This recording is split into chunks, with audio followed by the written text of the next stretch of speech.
As principais questões da atualidade, analisados por especialistas renomados. Começa agora Mentalistas, com Camila Tulinski. Até que ponto os nossos pensamentos negativos podem influenciar a nossa saúde e a nossa mente?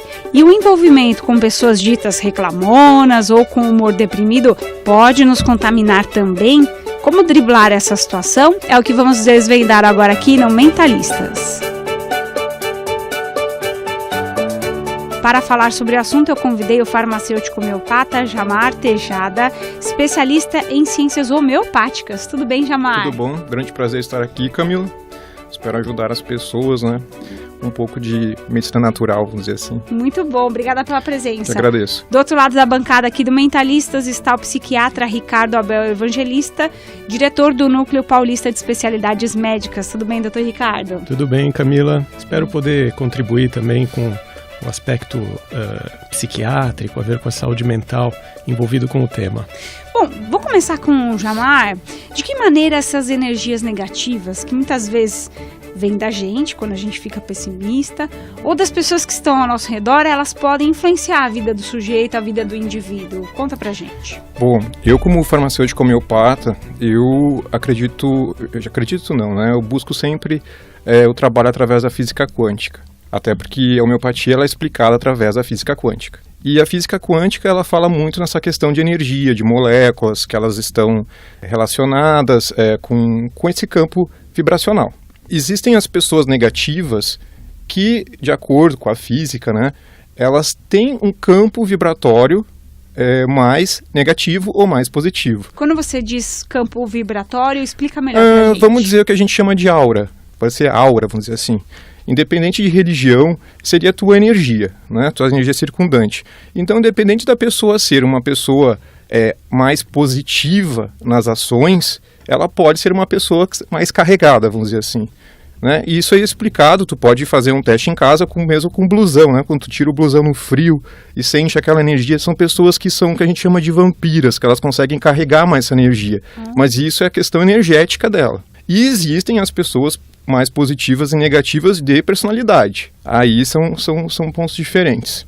Eu tento, através da homeopatia, através da ciência mais naturalista, assim, tento reequilibrar esses dois pontos. Então a gente tenta, através seja com medicamento homeopático, fazer com que tu vibre em homeostase, que tu vibre de uma maneira mais positiva, assim vamos dizer.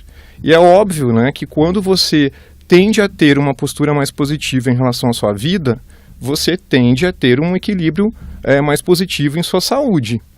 Aí isso é explicado, já é documentado. Inclusive, eu acho muito interessante um teste que fizeram em Delft, na Holanda. Fizeram com mais de 600 homens entre 64 e 84 anos.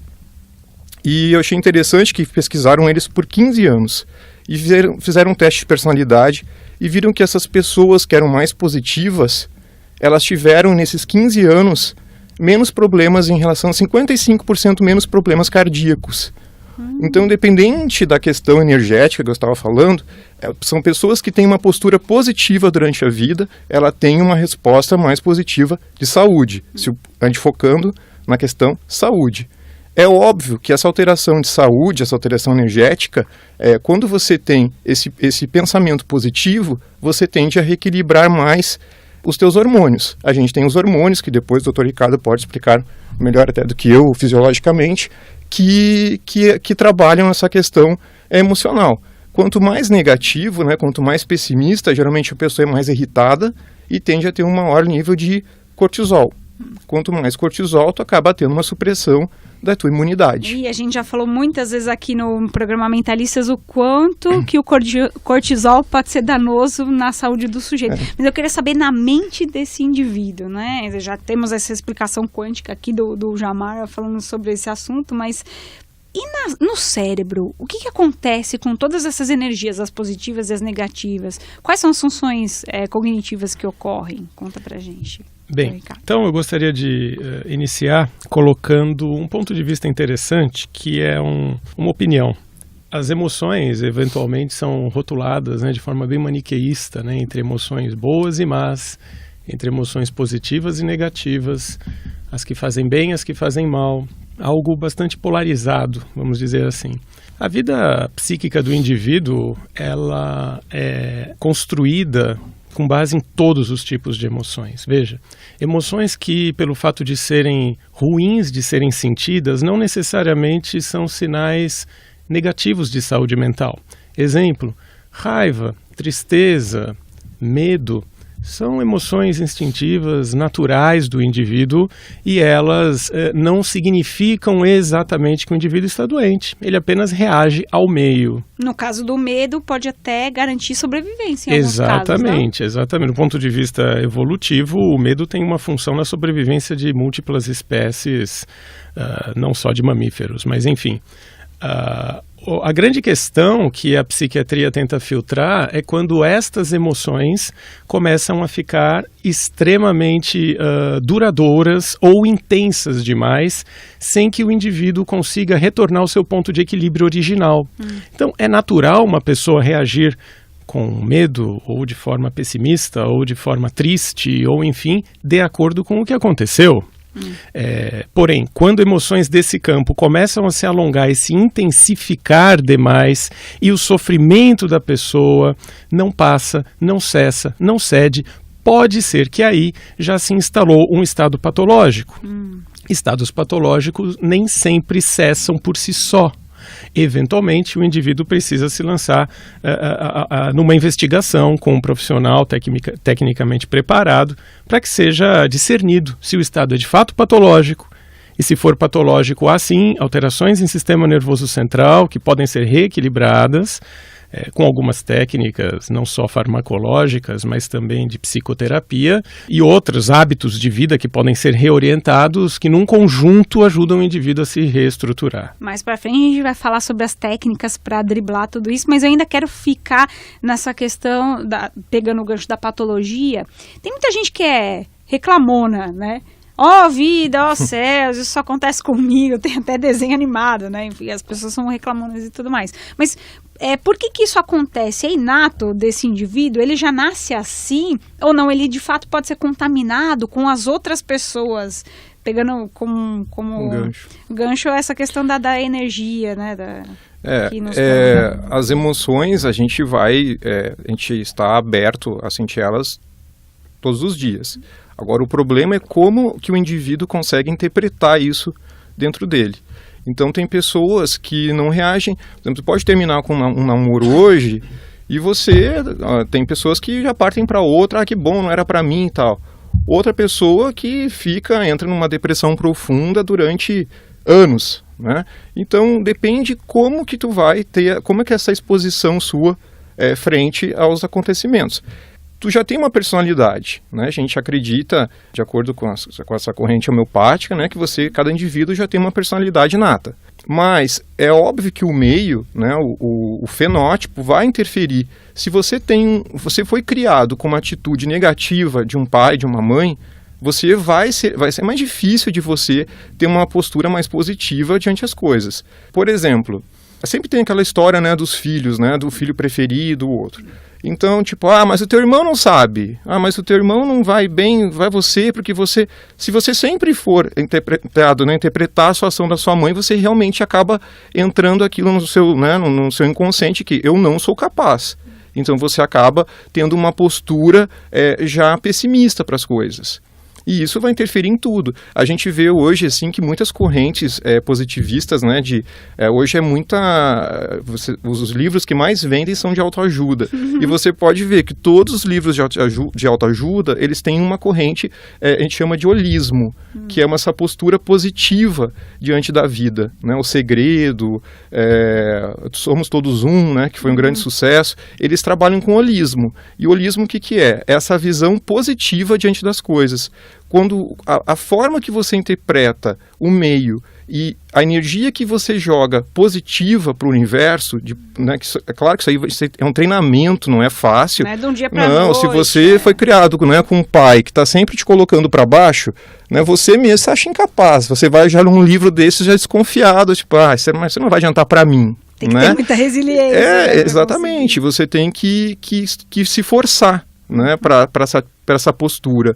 Então, essas correntes positivistas, elas acreditam que você jogando a energia para o cosmos, essa energia tende a voltar para você. É diferente da questão física, que a física, as brigas, né, entre a ciência e essa linha, vamos dizer assim, mais espiritualista, vamos dizer assim, ela diz assim, que você joga para o universo uma energia positiva e você tende a buscar essa energia positiva. Se você emana energia positiva, você tende a buscar energia positiva. Isso é o contrário da física, que a física diz, quanto mais negativo, mais você atrai positivo. Então, são correntes que se batem, né? Então, a gente tem que ter uma postura positiva para atrair para o universo uma onda positiva. E isso é treino. Organicamente, psiquicamente, faz sentido isso, doutor Ricardo? E eu queria também trazer a questão da personalidade que o Jamar falou pra gente, né? Do indivíduo e tudo mais. Sim, bom, a personalidade de um indivíduo, ela é construída ao longo de toda a infância e vai se consolidando ali no início da idade adulta, quando o indivíduo... Quantos anos mais ou menos? 18 anos, 20 anos, enfim, né? Mas antes disso, o indivíduo está se construindo.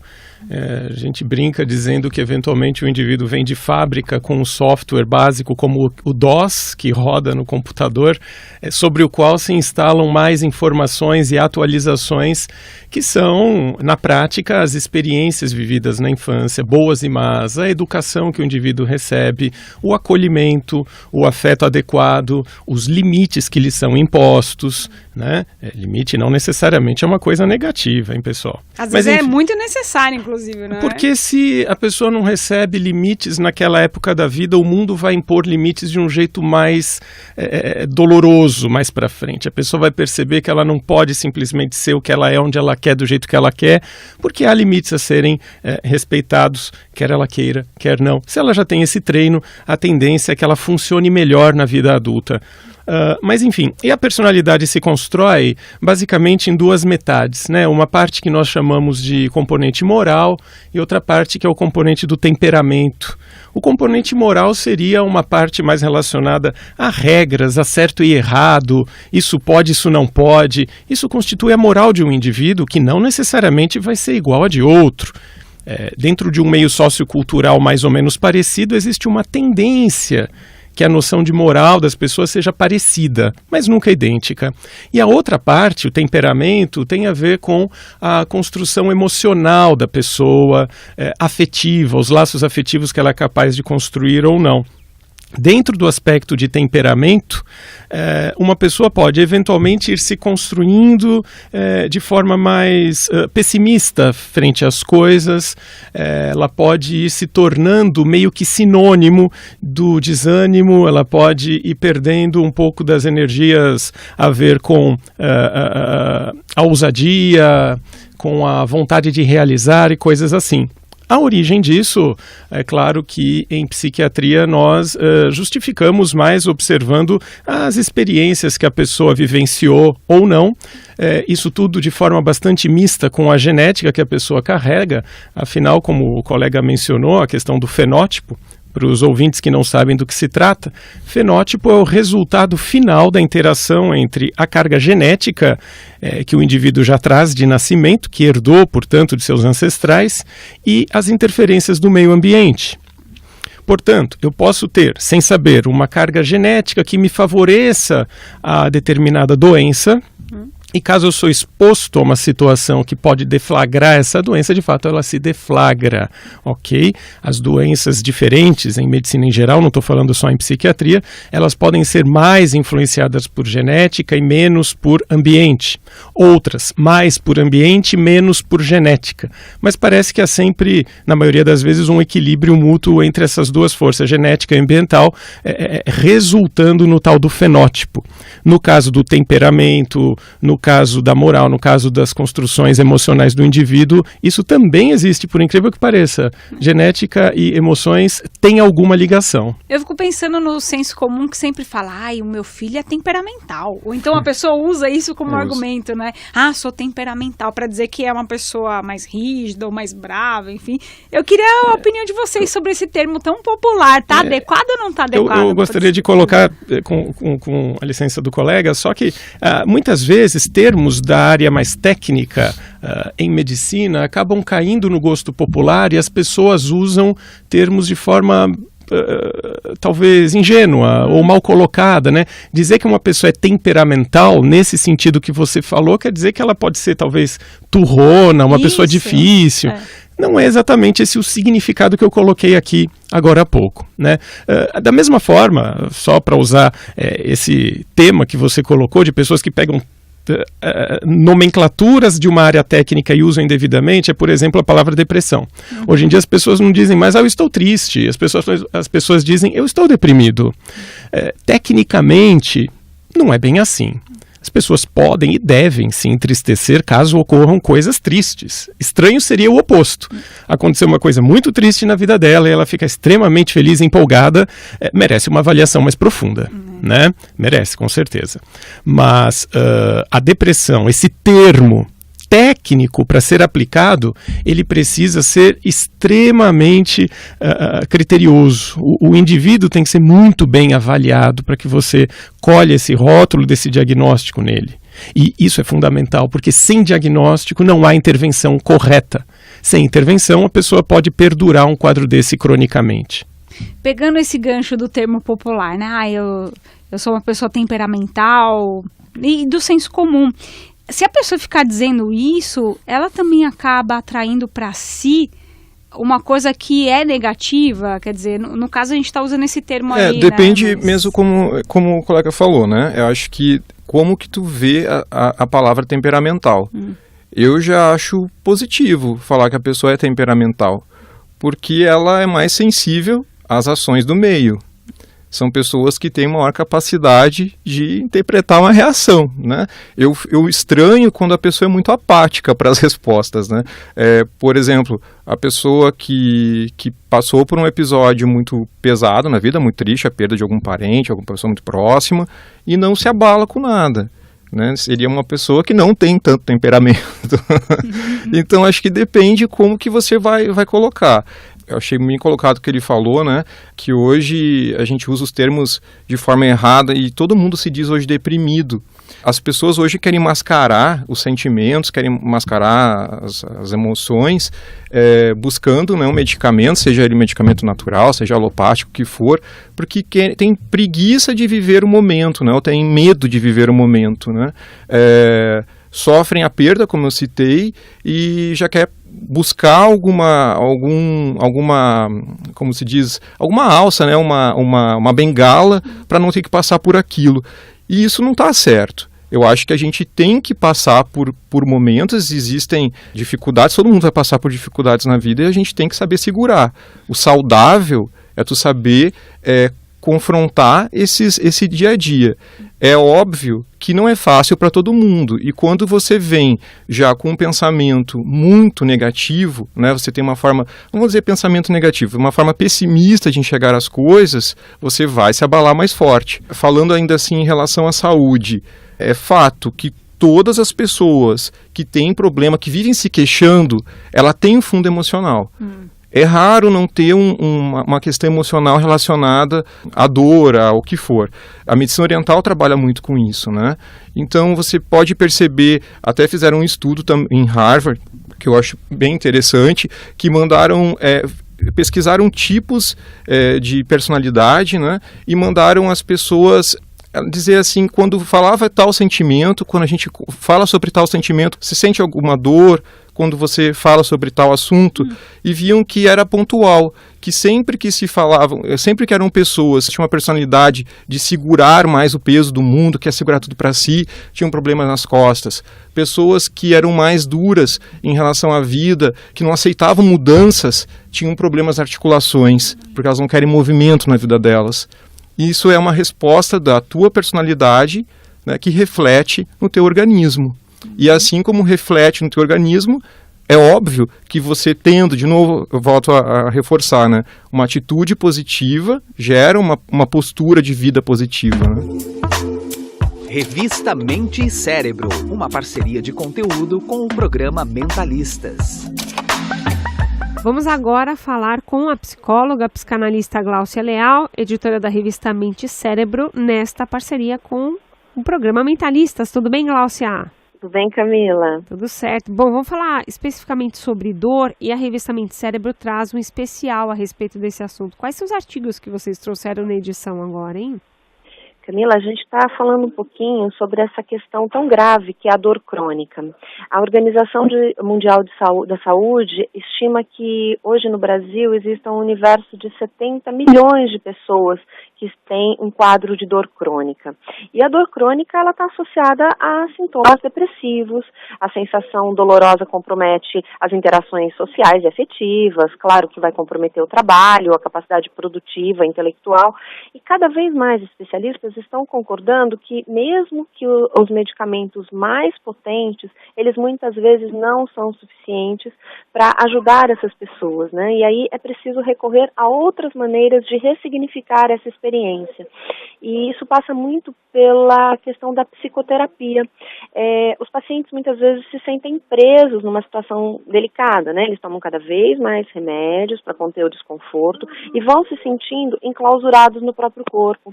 A dor deixa de ser um fator da vida, de ser uma questão a ser tratada e se torna o centro da vida. A conversa da pessoa é sobre a dor, a preocupação se ela vai ou não sair de casa é se ela está com dor ou não, e isso é muito desgastante do ponto de vista emocional mesmo. Fora que vai tolhendo as relações, essa pessoa em geral vai se enclausurando e vai se perdendo, muitas vezes, vai perdendo coisas que são super úteis para ela, são super importantes, a ponto dela se despersonalizar, muitas vezes, ela não se reconhecer mais em si mesma. E uma coisa fundamental é entender como a sensação dolorosa se instala, como que a dor foi tratada na infância, como que a dor era vivida pelas pessoas próximas, pelos adultos que cuidaram dessa pessoa quando ela era uma criança. Ou seja, contextualizar essa dor, trazer essa dor, não deixar ela afastada da vida e ao mesmo tempo invadindo os diversos setores da vida, mas poder entender um pouco essa dor, né? E nesse sentido, algumas técnicas têm ajudado muito os pacientes, isso tem sido comprovado, como acupuntura, exercícios físicos, fazer parte de grupos de discussão sobre a dor, grupos de meditação, e claro, tudo isso orquestrado pela psicoterapia, que tem sido muito importante para ajudar essas pessoas com dor. Perfeito, esta psicóloga psicanalista Gláucia Leal, editora da revista Mente e Cérebro, todo mês uma edição fresquinha para você que acompanha aqui o programa Mentalistas, edição fresquinha da revista Mente e Cérebro. Obrigada, viu, Gláucia? Até uma próxima. Obrigada, Camila. É um prazer estar com vocês. Você ouve Mentalistas, com Camila Tulinski. Estou conversando aqui no Mentalistas com o farmacêutico homeopata Jamar Tejada, especialista em ciências homeopáticas, e o psiquiatra Ricardo Abel Evangelista, diretor do Núcleo Paulista de Especialidades Médicas. Eu quero saber a opinião de vocês. Pessimismo é contagioso? O que você diz, hein, doutor Ricardo? Bom, não contagioso como se fosse uma gripe ou algo do tipo, não nesse sentido. Mas é claro que estar perto de alguém que sempre vê o lado pior das coisas acaba te influenciando de alguma maneira, né? Existe no comportamento biológico muito elementar um instinto natural dos seres vivos, eu não estou falando apenas dos seres humanos, mas dos seres vivos, animais pelo menos, de se distanciar de tudo o que produz dor ou sofrimento, né? Um animal muito rústico, um pequeno inseto, ele se distancia do fogo que irá produzir algum dano, alguma lesão, ele sente dor, ele se afasta, enfim, um instinto muito básico. E ao mesmo tempo existe um instinto oposto de se aproximar daquilo que produz prazer ou bem-estar, não é? Esse instinto muito básico, elementar, é muito vivo no ser humano. Pessoas que são extremamente pessimistas e difíceis de se conviver, ela acaba afastando outras pessoas de si em geral, mas na verdade são as pessoas que, movidas por esse sentimento de instintivo de me afastar daquilo que não me faz bem, elas acabam rejeitando um pouco pessoas com esse perfil. Isso pode ser contrabalanceado porque o ser humano forma vínculos afetivos. O que eu quero dizer? Eu desenvolvo empatia pelo sofrimento de uma outra pessoa.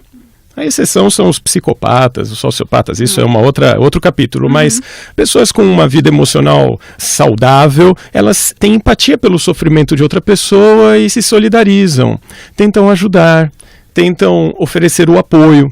É claro que isso tem seus limites, porque senão aquela pessoa fonte do pessimismo acaba de alguma forma sugando, exigindo, demandando tanta atenção, tanto apoio, tantas opiniões em contrário para reafirmar que não, vai dar tudo certo, não é bem como você está falando, tudo vai ocorrer bem, que as outras pessoas que oferecem apoio se fadigam em algum ponto. Isso compromete as relações interpessoais, que sejam conjugais, que sejam familiares ou de amizade, enfim, existe uma influência porque essas pessoas sentem-se entre aspas, que estão se contaminando por aquilo, mas é dessa forma que eu vejo. É como se fosse um vampirismo emocional, né? Às vezes no ambiente de trabalho, chega aquela pessoa que só reclama da própria vida, do ambiente de trabalho, de tudo, e é como se viesse uma nuvem negra a hora que a pessoa chega naquele ambiente que contamina tudo. A física quântica, ela confirma isso, que pode ser contagioso, hein, foi como a gente começou a falar, né? Tipo, tu acaba absorvendo essas energias, né? Não que ser pessimista sempre é negativo, um ponto negativo, uma forma negativa de se ver. Imagina se todo controlador de voo fosse otimista, né? Não vai acontecer. Exato, né? Assim como quem trabalha na bolsa, se fosse sempre otimista, pode dar um grande erro. Então, tem pontos e pontos. A gente tem que saber usar esse pessimismo a nosso favor. Mas a gente enfrenta as pessoas negativas, como ele falou, né? A gente acaba se afastando desse tipo de pessoas. Eu já acho que deveria ser o contrário, em questão de trabalhar, né? Porque nem sempre a gente consegue se afastar dessas pessoas pessimistas. Às vezes é teu pai, tua mãe, teu chefe, né? sei lá. Eu fui criado numa família gaúcha e dinheiro, para mim, sempre foi visto como uma forma muito difícil de se ter. A gente tem que trabalhar cedo, né? Gaúcho tem essa visão, até porque a migração, né, de trabalho e tal, então a gente foi sempre criado assim, dinheiro, tem que trabalhar muito, tem que acordar cedo, e eu fui criado de uma forma que hoje, depois, eu não consigo ficar na cama até tarde. Você vê como a importância, né, isso, da família, eu posso não estar fazendo nada, mas eu não posso ficar na cama porque aquilo me reflete um sinal negativo, né? Eu estou sendo pessimista? Não estou, eu só fui criado de uma forma com essa visão. Então a gente às vezes tem que trabalhar o pessimismo de forma positiva. Às vezes eu converso, por exemplo, esse exemplo que eu dei dos meus pais. Quando eu vou para o sul visitá-los, eu falo, poxa, mas vai mudar se eu levantar um pouco mais tarde? Tu não acha que eu vou acordar, vou ficar com melhor humor, vou poder depois tomar um chimarrão, né? Porque lá acorda às 7 horas para tomar chimarrão. Será que não posso tomar um chimarrão às 10, depois mais tranquilo com vocês? Isso é uma forma mais positiva de tu chegar. Então, assim, quando você vive num ambiente que você é cercado por esse tipo de pessoa, você tem que saber como se impor, como bloquear esse tipo de energia. Não estou falando de trazer amuleto, né, de colocar uma espada de São Jorge, não é só essa questão. Que tem muita gente que faz, né? E as plantas realmente têm esse tipo de energia, né, que é a fitoenergética, que aliás é um assunto que eu adoro.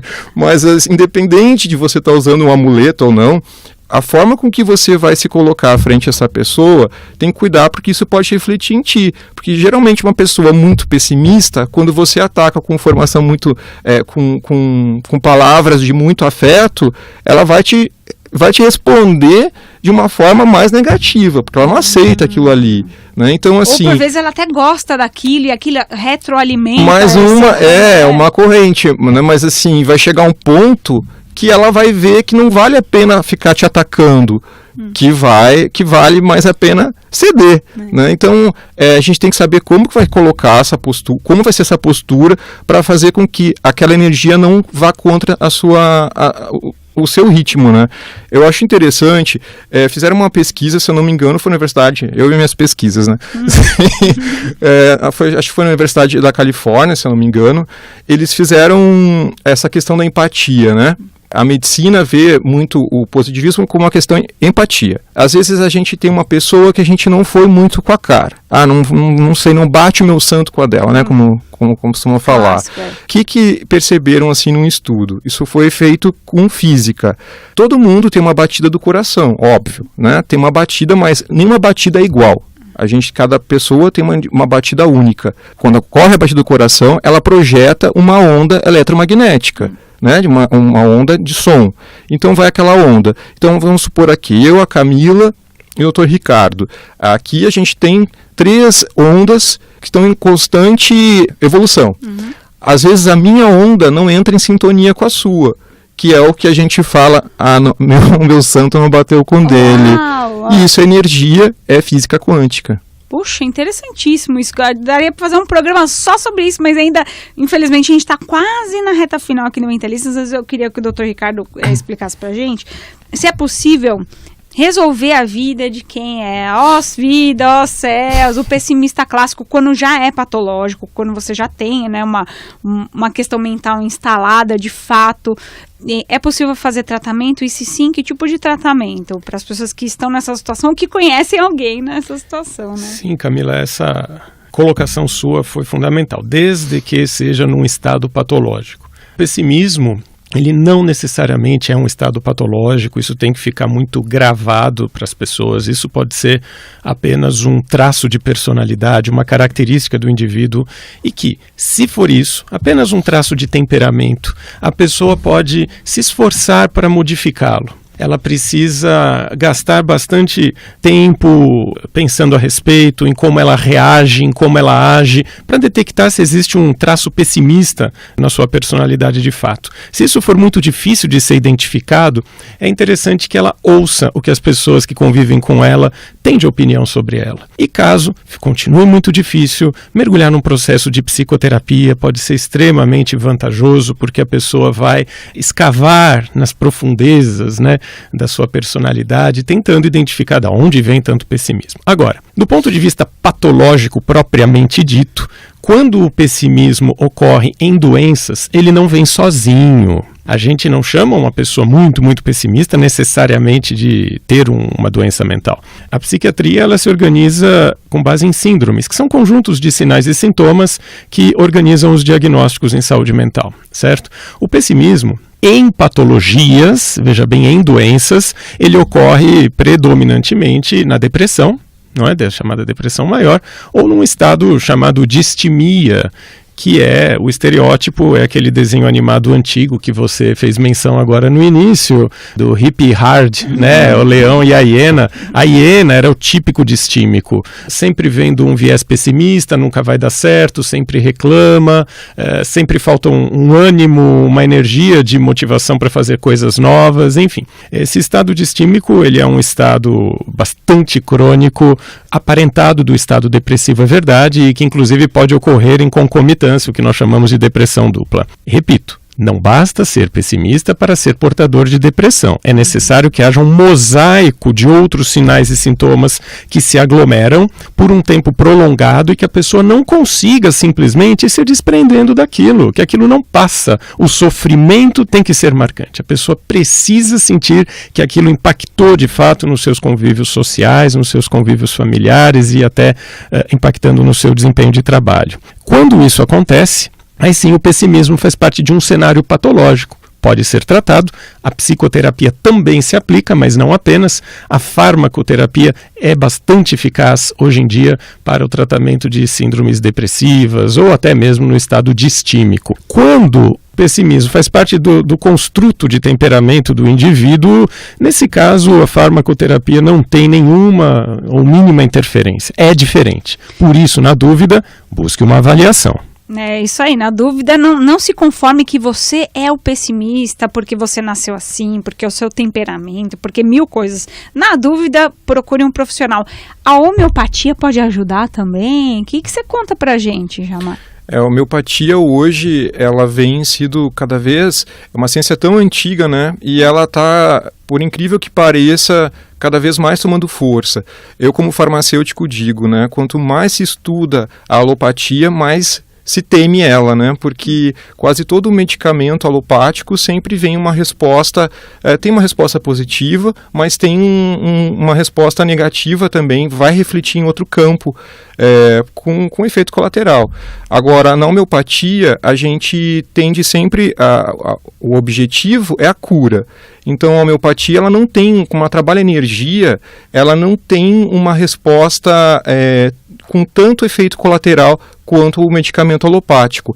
É claro que existem casos e casos, mas você pode fazer um tratamento alopático e, em conjunto, trabalhar com homeopatia.